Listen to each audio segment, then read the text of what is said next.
Hey y'all, I just woke up, which is why I'm here, looking incredibly sleepy, and I'm not wearing a shirt.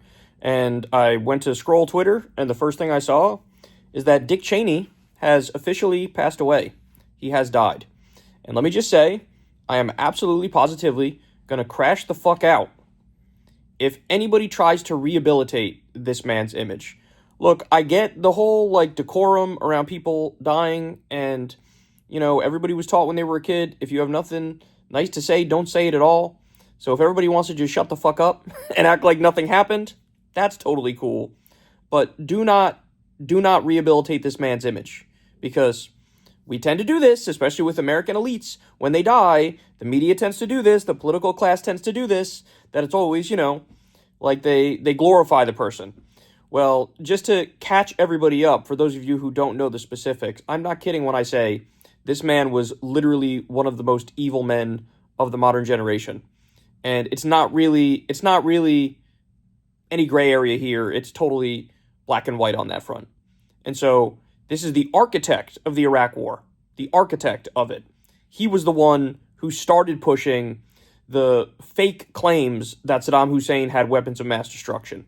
And of course, that led to, we invaded Iraq, we stayed there for fucking decades, 4,000 U.S. soldiers died, hundreds of thousands of innocent Iraqis died, millions were fucking displaced.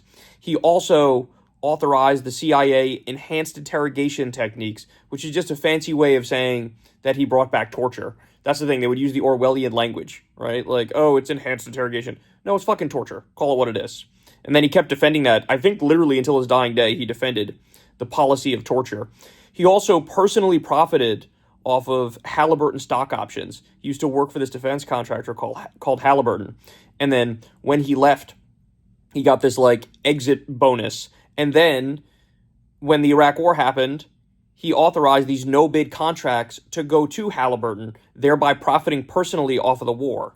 So he made, I think it was nearly $40 million off of the war by having a piece of this fucking defense contracting company that he gave contracts to. Just absolutely incredible. Then, of course, he shot somebody, I think it was in the face, in a hunting accident in 2006. That's fucking crazy. So you got that. And the other thing is, man, the damage that was done as a result of the Iraq War, people they haven't really wrapped their mind around just how bad it really is.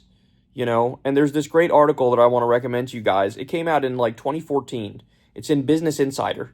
And the title of the article is The Staggering Cost of the Last Decade's U.S. War in Iraq by the Numbers. And I've used this article a number of times on the show throughout the years. And when you go through it, man, 655,000 people have died in Iraq since the invasion that would not have died if the invasion had not occurred. It's 189,000 direct war deaths that happened, which doesn't include the hundreds of thousands more that died due to war-related hardships. And you scroll through this article, 150 reporters were killed. 2.8 million people were either internally displaced or fled the country. $1.7 trillion is the amount in war expenses spent by the Treasury Department just through 2013. When all was said and done, and you take Iraq and Afghanistan and all this shit that Dick Cheney brought us, it was literally over $7 trillion. We spent $5,000 per second in the war in Iraq. Per second. It cost $350,000 to just deploy one American military member. And think of how many of them were fucking deployed. And so, and I'm not going to go through the entire article now. You guys can go take a look at it if you want.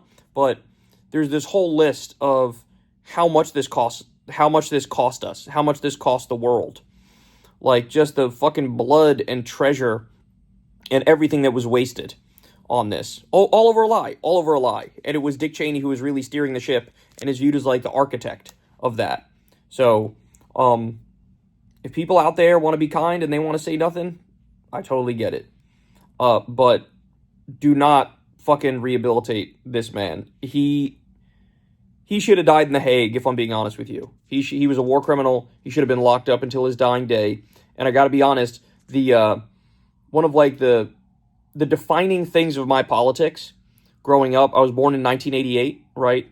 And I came to politics really during the Bush era is when I started paying a lot of attention, is just how evil both Dick Cheney and George W. Bush are.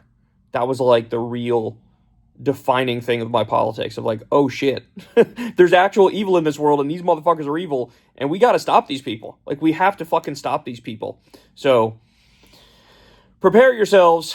I don't have it in me, dog. If I see people trying to rehabilitate this man, I am going to crash out. I'm going to fucking crash out. But expect it, because for whatever reason, U.S. political elites, they tend to get away with everything. I'm not kidding when I say there's going to come a time, I don't know how long in the future, maybe it's 15 years, maybe it's 20 years, something like that.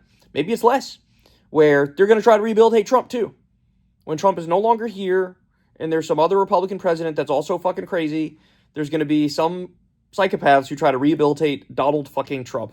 So prepare yourself. Prepare yourself. We shall see. But I just got the news now. Dick Cheney, dead, 84 years old. He had like multiple heart transplants, which is also kind of crazy, right? I think he had his first heart attack when he was like younger than me. I'm 37. I think he had his first heart attack when he was like younger than me. It was like earlier mid-30s or something like that. So I don't know how the fuck he even made it this long, if I'm being honest. They got that OD nice adrenochrome or some shit for these elites, but Dick Cheney, now gone.